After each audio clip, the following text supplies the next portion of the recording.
Bonjour mes divines et mes divins, me voici Bastet pour le tirage du cas énergétique. J'espère que vous avez bien dormi. On commence tout de suite par la polarité du masculin, la polarité masculine, en ce lundi 17 août. Deux cartes de l'oracle du chaman mystique. Nous retrouvons d'abord à ma gauche la carte de l'aigle pour toi masculin. Et à ma droite, nous retrouvons la carte le faiseur de pluie masculin. Eh oui, pas étonnant. Alors, tu sais que l'aigle vient de l'Est masculin, là où le soleil se lève et où tout commence. Donc on nous parle bien de début, on nous parle de changement. C'est bien joli de planer haut dans le ciel et de voir toujours le plus petit détail comme la traversée du canyon et des difficultés à venir. Mais j'allais dire que c'est important de quitter un peu sa montagne sacrée. Pour l'aigle, il n'y a pas d'obstacle, rien que des occasions de planer, de se poser là où il souhaite. Donc on te demande ce matin masculin de prendre de l'altitude et d'adopter une nouvelle perspective de sorte que tu puisses voler aile contre aile dans l'air et vers le grand esprit, peut-être le tien, je l'espère. Sur cette interprétation masculine, on te pose quand même des questions assez fondamentales. Es-tu prisonnier de ta routine quotidienne? As-tu l'impression que tu ne sais pas où aller, que faire dans l'avenir? Ou du moins en termes de projection avec tes féminines. Alors peut-être que tu es perdu, ou peut-être tu es perdu dans tes réflexions ou tu as perdu ta motivation. L'aigle t'invite à prendre une profonde inspiration, à déployer tes ailes, ouvre-les en grand, ça doit faire très longtemps que tu ne les as pas faites. Il y a un esprit qui s'élève là dans le ciel et on te demande justement, pendant que tu réfléchis au choix qui s'offre à toi, est-ce que tu peux vivre comme un poulet en sécurité et protégé ou est-ce que tu préfères justement planer dans les airs? Donc, on te, on te demande de choisir la bonne option, j'allais dire. C'est bien ce parcours d'initié, mais on t'invite à choisir, à être cet adepte courageux qui choisit sa liberté. Donc, il est temps de voir avec les yeux de l'aigle masculin, de voir cette vision d'ensemble et de voir que finalement tu as une vision laser et que tu peux user, j'allais dire à bon escient, de ton autorité pour mettre tes priorités en avant. Qu'es-tu venu faire dans cette vie? Es-tu venu pour souffrir, pour t'améliorer, pour trouver enfin le bonheur en toi? Effectivement, tu as pu peut-être gravir des échelons financiers ou sociaux, mais il est important maintenant que tu soulages ton pauvre cœur qui a soif, j'allais dire, d'amour, et que tu réalises ton moi profond à travers cet amour qui t'est donné et que tu donnes. Donc, plus d'excuses, il est temps maintenant d'arrêter de t'occuper de ton argent et de voler en vertu vers cet amour pur qui t'attend. Ne fais pas preuve de trahison envers toi-même masculin, ni envers de ta féminine. Ne sois pas lâche.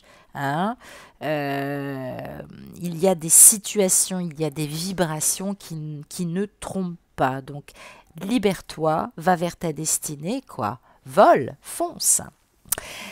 Alors, ça serait tellement simple si ça pouvait être, j'allais dire, mis évidemment tout de suite en exergue, mais avec le faiseur de pluie, eh bien, il semblerait que ce faiseur de pluie te demande d'abord de créer quelque chose de nouveau à partir des éléments qui sont déjà dans ta vie. Donc, assure-toi de travailler avec ce qui est et non avec ce qui pourrait être, si j'avais su, si je pouvais. On s'en fout, masculin.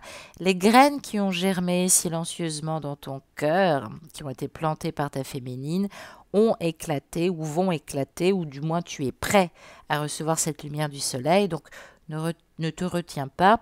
Mise tous tes jetons sur le prochain lancer de tes dés divins, si je puis dire.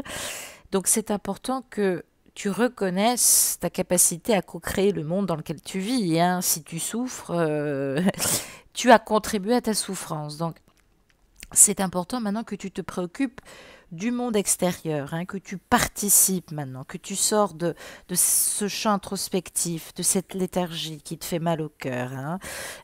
On parle d'un état d'amour qui doit être attentionné, aussi bien pour ta féminine, les autres, que pour toi-même. Donc, c'est bien. C'est très bien de travailler sur l'intérieur, hein, et d'essayer de changer, mais c'est important aussi que tu prennes ta vie en main plus personnellement. Donc voilà, tu es le faiseur de pluie, hein. Tu as chaud, tu as soif, mais tu peux provoquer cette eau en toi, lâcher justement de l'émotionnel pour te reconnaître et pour avancer. Alors on va regarder bien sûr le grand carré de la méodèque pour voir un petit peu où en sont tes peurs, qu'est-ce qui bloque, qu'est-ce qui influence, en tout cas aujourd'hui sur le moyen terme pour pouvoir avancer sur ce parcours. On regardera ce qui est positif, justement, ce qui peut t'aider à aller vers la lumière dans tes dons, peut-être dans ta mission d'âme. Ou ta mission de vie, et puis bien sûr comment tu peux faire ce bon quantique qui t'est proposé aujourd'hui. Deux cartes justement sur tes peurs et les influences extérieures. Alors nous avons la maison 9 et nous avons Neptune, hein. Donc on peut parler effectivement de réceptivité et d'intuition. Alors cette maison 9, attention, je l'ai dit, Neptune, c'est une période qui est beaucoup symbolisée par les épreuves. Masculin, tu es hypersensible, voire écorché vif, peut-être d'humeur fluctuante au point de devenir parfois très susceptible. Peut-être que d'ailleurs, on capte facilement les ambiances quand tu es comme ça. Ou alors, bien au contraire, tu es quasiment mystique. Peut-être que tu fuis dans le rêve, dans le monde de l'imaginaire, renforcé aussi peut-être par la prise de produits, malheureusement tels que l'alcool, la drogue, etc., qui accentuent aussi ta fuite de la réalité. Alors, c'est vrai que si Neptune est mal inspecté, ou aspecté, pardon, ça peut nous parler évidemment que ton énergie tierce est en train de te quitter, ou alors c'est ta féminine, ce qui engendre une période de douleur et de déprime. Et oui, donc on parle bien et on dit bien que l'argent peut provenir aussi d'affaires fructueuses qu'on a montées en couple. Peut-être que ça a été dans ta vie des offres assez alléchantes, peut-être que tu as bâti quelque chose, hein, de positif avec cette personne. Et puis, bah, on nous dit que effectivement, on n'est pas, j'allais dire, on n'est pas dans une relation qui est baignée d'inspiration, de rêve, et que les partages, oui, ne sont pas basés sur l'émotion et la teinte sensible. Donc du coup, tu es en transit masculin, hein, tu es en voyage. Peut-être que tu es vraiment en voyage. En tout cas, ça peut nous parler d'imaginaire très fertile aussi, sans te déplacer. Peut-être que tu es assez philosophe à tes heures perdues, curieux de comprendre d'autres peuples, d'autres cultures. Peut-être que tu écris, peut-être que tu es écrivain, peut-être que tu écris sur les voyages en général ou sur les domaines non rationnels, peut-être tels que la religion, où les inspirations spirituelles, justement, y sont invoquées de manière très élevée. Alors, ça nous parle aussi évidemment du secteur affectif, hein. Tu es à la recherche d'un amour idéal, idéalisé. Par ailleurs, cet amour, il se pourrait bien que tu l'aies trouvé. Il se pourrait bien que à l'époque, ta tierce, tu l'avais rencontrée lors d'un voyage qui avait été très poétique, très romantique, peut-être même un déplacement. Et puis ben voilà, tu es dans les souvenirs.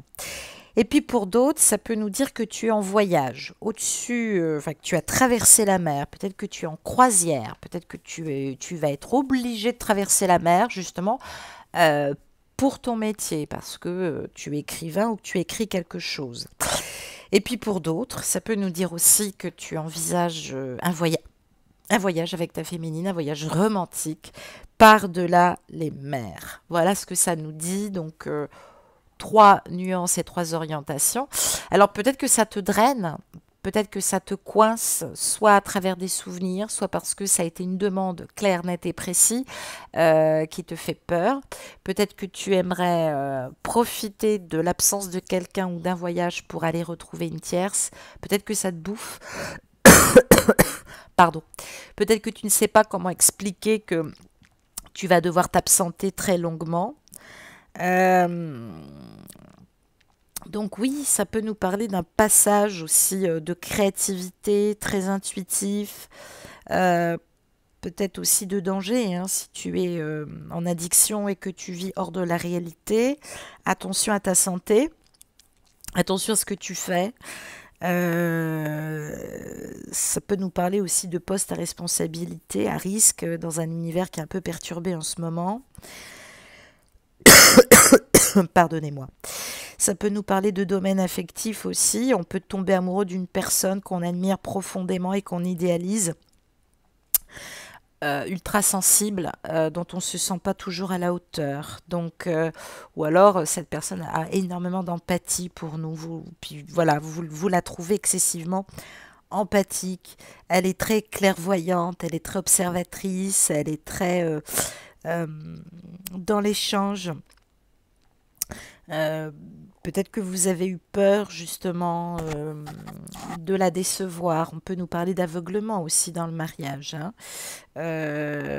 Donc voilà. Et puis le foyer peut connaître aussi des perturbations puisqu'on est à la fin de quelque chose. Le neuf, c'est tout ce qu'on a engendré, tout ce qu'on a créé. Donc voilà, il peut y avoir beaucoup de peur due à des changements de paradigme réels.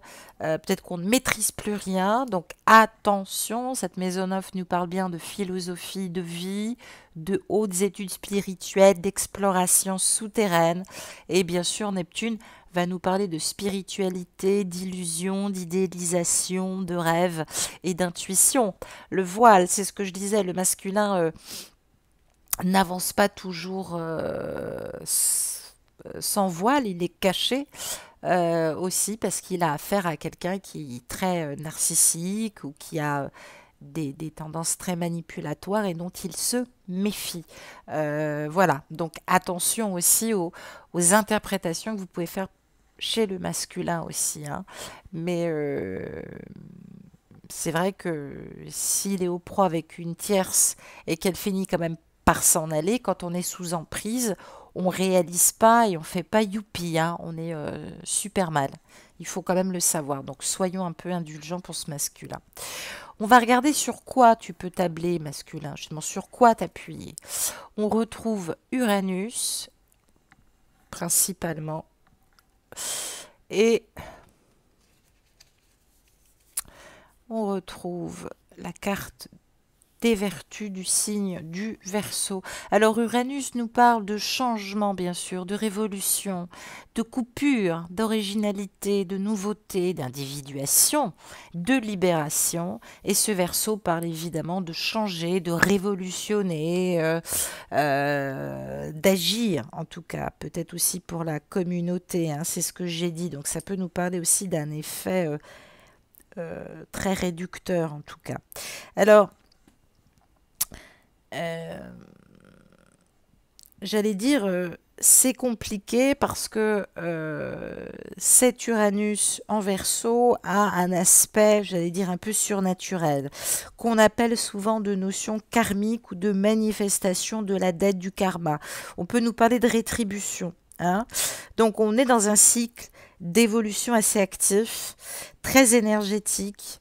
On est en interaction avec son monde, on vibre en tout cas, on souhaite entamer peut-être de nouveaux projets. Alors, ça nous parle aussi d'être confronté aux archétypes de la conscience humaine, hein, les personnes qui ne veulent pas changement, justement, hein. Donc ça peut être les tierces ou toi qui freines. Donc ça nous parle aussi d'isolement, ça nous parle d'interaction qu'il faut nuancer parce que on est en dissonance, on n'a pas le temps de tout analyser ou tout recevoir en termes d'accueil. On échafaude une espèce de recette justement pour avancer. Et puis on nous parle aussi, j'allais dire quand même de progression. Alors, cet Uranus, évidemment, en termes de changement, bah, Uranus est quand même à la fois libérateur. Alors, ça peut être libérateur, mais j'allais dire, ça dépend comment on se place. Uranus, on l'associe à la maison 11, donc c'est à toi aussi de regarder ce que tu as en maison 11. Donc ça nous parle de l'animus, hein, du féminin adapté, et de toutes les croyances et de tout à ce que nous sommes rattachés spirituellement parlant. Alors, on parle d'affirmation spirituelle, on parle de ce besoin de liberté, d'indépendance, de vivre euh, dans les accords, dans ses croyances. Peut-être que d'ailleurs, on a des idéaux assez profonds, hein. Saturne, c'est le signe aussi du Capricorne. On parle de point de rupture, soit réel avec quelqu'un, soit de point de rupture évolutif, justement, dans la personnalité, de changements dans le comportement. Bon, donc forcément un sens de l'adaptabilité à toute épreuve. Donc ça, c'est un point très intéressant pour toi, masculin. La reconnaissance, l'aspect social, tout ça a déjà été développé d'une certaine manière. Pour d'autres, bien peut-être que justement tu travailles cette reconnaissance sociale. En tout cas, pour toi, c'est très important. Tu es peut-être un peu iconoclaste sur les bords, un peu révolutionnaire, revendiquant ta liberté, ton indépendance. Mais là, c'est important. J'allais dire que tu ne compliques pas la tâche justement en ne mettant pas plus de froid qu'il n'en est déjà. Alors peut-être que tu te maintiens à distance, ok, d'accord, très bien. Peut-être parce qu'il y a eu des mots explosifs, peut-être que tu es dans un milieu très violent en ce moment.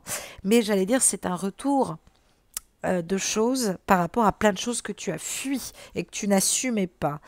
Donc, ce qui est intéressant, c'est que là, on te fait travailler sur cette forme de marginalité, d'excentricité aussi que tu peux avoir et qui sont relatifs à des troubles peut-être aussi de bipolarité ou des troubles psychiques euh,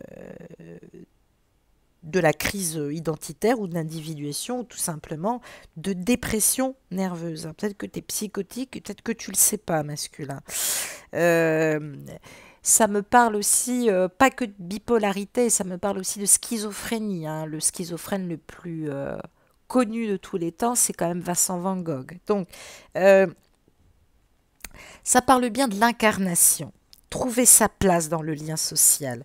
Trouver sa place aussi peut-être pour fédérer les esprits dans ce changement de paradigme. Peut-être que ton boulot, c'est d'humaniser les gens. En tout cas, tu voudrais que ce soit plus ouvert, tu voudrais qu'il y ait une réelle accroche dans la communauté. Peut-être qu'il y a de la mauvaise entente, je sais pas moi, dans ton parti politique, j'en sais rien. Mais tout ça pour dire que il se dégage quand même une force de différenciation qui est quand même assez importante pour toi. Et tu vas y arriver parce que ce Verseau, bah, il est toujours au sein des intrigues sociales, il fait pas exprès, il sait se fabriquer de nombreux clans, euh, il arrive à parler à tout le monde et à la fois pas du tout, ça dépend comment il est luné et puis s'il te connaît depuis très longtemps, mais c'est vrai que euh, j'allais dire c'est pas mal masculin, c'est pas mal. Ce qui veut dire quand même que tu as une possibilité, j'allais dire, de créativité, de pouvoir personnel là à déployer et à utiliser aujourd'hui. C'est ce qu'on te demande en tout cas, et c'est ce qu'on te demande de recevoir dans les énergies. J'ai tiré une carte du grand oracle de l'amour. À quelle énergie amoureuse peux-tu t'attendre, masculin? Et qu'as-tu besoin aujourd'hui? Roulement de tambour. Eh oui, je comprends mieux. J'ai tiré la carte de l'engagement. Ce que tu te fais et ce que tu fais aux autres, masculins. C'est très important. Euh, cette carte de l'engagement, par réduction, 2 et 8, ça nous fait 10, donc ça nous donne le 1, ça nous donne le principe d'énergie masculin et ça nous donne l'action, le commencement. Donc peut-être que ce masculin, il réorganise, peut-être que sa personnalité a changé, en tout cas il est plein de courage et de volonté. On parle de saut du cœur ou sauce secrète du cœur. Hein, c'est peut-être aussi ce qu'il ressent par rapport à sa féminine. On parle de décisions importantes qui sont prises, prometteuses, justement, dans un parcours amoureux qui est soit ailleurs, soit avec quelqu'un d'autre, et de tendresse, justement, de tendresse. Donc ce masculin, mais il faut qu'il fasse foi, il faut qu'il montre, j'allais dire, son amour, son souhait de réconciliation, son intérêt pour la personne. Voilà, une féminine qui a toujours fait preuve de souplesse masculin. Donc c'est plutôt bon signe. Donc tu serais dans le sens de tes responsabilités et de tes engagements ce matin. Ben, c'est parfait. Je t'embrasse et je te souhaite une excellente journée. Au revoir.